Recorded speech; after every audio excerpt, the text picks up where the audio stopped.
जगतपुर गांव में संग्राम सिंह की टायर पंचर जोड़ने की दुकान थी। उसकी दुकान घर से 5 किलोमीटर दूर थी।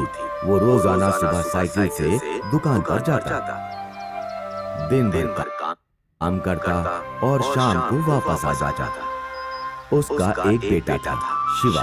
वैसे तो शिवा कॉलेज में पढ़ रहा था, लेकिन उसका पढ़ाई में बिल्कुल भी मन नहीं लगता था। अपने आवारा दोस्तों के साथ गांव में घूमता रहता। पिता उसे समझाते, बेटा अब मैं बूढ़ा हो गया हूँ, तू दुकान संभाला कर, पढ़ाई में तो तेरा मन नहीं लगता। ठीक है पिताजी।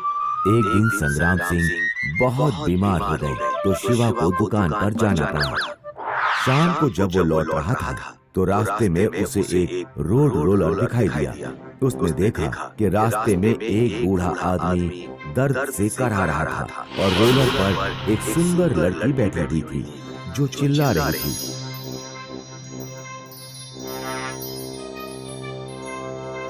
शिवा रुकता है और अपने थैले से बोतल निकालकर उस आदमी को पानी पिलाता है। क्या हुआ आपको? सुनो बेटा, मुझे दिल का दौरा पड़ा है। रोलर पे जो तुम देख रहे हो वो मेरी बेटी है। मैं अपनी बेटी और रोलर तुम्हें सौंप रहा हूँ, लेकिन ये बात याद रहे कि मेरी बेटी के ऊपर एक श्राप है। कैसा श्राप?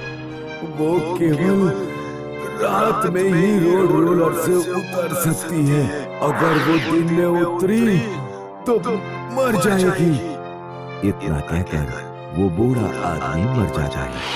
पहले तो शिवा सोचता है कि कहां से मैंने ये मुसीबत मोल ले ली, लेकिन वो लड़की की सुंदरता को देखकर खुश हो जाता है। वो मन में सोचता है, इतनी सुंदर लड़की तो मुझे अपने गांव में कभी नहीं मिलेगी।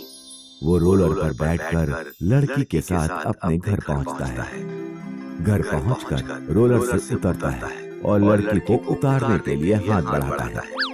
रुको, पहले सूरज डूब जाने दो, वरना धरती पे पैर रखते ही मैं मर जाऊंगी। जब सूरज डूब जाता है तो वो अपने पिताजी के पास लड़की को लेकर जाता है और पिताजी को सारी बात बताता है। पिताजी, मैं इस लड़की से शादी करना चाहता हूँ। ठीक है, अब तू बहुरिया को भी ले ही आया है तो फिर साथ में खुशी से रहो। जब सुबह होती है तो संग्राम सिंह देखता है कि लड़की रोलर पर बैठकर दातून कर रही है।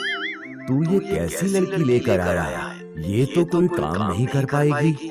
सुबह को नाश्ता खुद बनाकर देना पड़ेगा और खाना भी देना पड़ेगा। पिताजी, आप अपने गंदे कपड़े ले आइए और शिवा तुम बाल्टी में पानी ले आओ, मैं यहीं पर धो देती हूँ।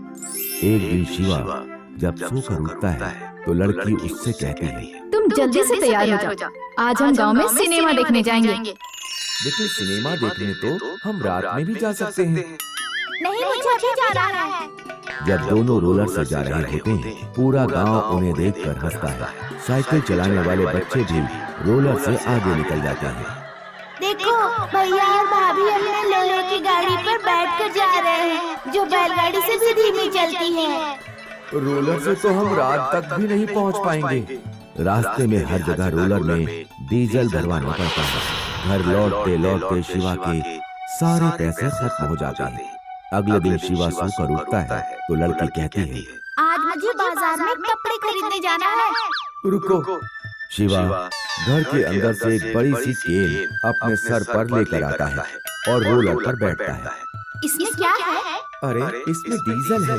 रास्ते में कहां कहां भरवाते रहेंगे, इसलिए साथ ही लेकर चलते हैं। दोनों रोलर पर बैठकर मार्केट जाते हैं। दुकान वाले को कपड़े बाहर लाकर रोलर पर ही दिखाने पड़ते हैं।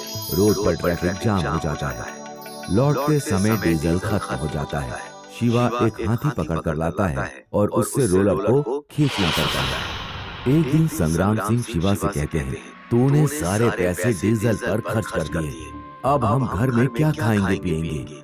मैं तुम दोनों को घर से बाहर निकाल रहा हूँ, तो ऐसी बहुरिया लेकर आया है तो तू ही संभाल।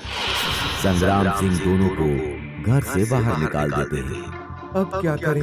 मेरी तो कुछ समझ में नहीं आ रहा है। ना तो हमारे पास रहने की जगह है और ना ही खाने को कुछ है।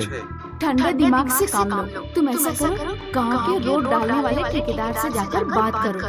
उससे कहना कि मेरे पास रोड रोलर भी है और उसका ड्राइवर भी। वो हमें कितने पैसे दे देगा? शिवा जाकर ठेकेदार से बात करता है। अरे तुम बिल्कुल सही समय पर आए हो। मुझे इस समय एक रोड रोलर और उसके ड्राइवर की बहुत जरूरत है। मैं तुम्हें मुंह मांगी कीमत दूंगा। शिवा खुश होकर लौटता है और लड़की को सारी बातें बताता है। लड़की दिन भर मेहनत से रोलर चलाती है और शिवा मजदूरी कर लेता है। इस तरह जल्द ही दोनों अमीर हो जाते हैं और एक बड़ा घर खरीद लेते हैं जिसमें रोलर भी आसानी से आ जाए। एक रात शिवा अपनी बहू को लेकर पिताजी के घर जाता है और उनसे कहता है, पिताजी अब आपकी उम्र काफी हो गई है, आप आराम करें, हम दोनों कमा कर लाएंगे। संग्राम सिंह लड़की से कहते हैं, मुझे माफ कर दो बेटी, मैं तुम्हें समझ नहीं पाया। फिर तीनों लोग खुशी खुशी एक साथ रहने लगते हैं। दोस्तों, इस कहानी से हम ये सीखते हैं कि जिस चीज को हम अभिशाप समझते हैं, अगर हम ठंडे दिमाग से सोचें तो वही चीज हमारे लिए वरदान बन सकती है।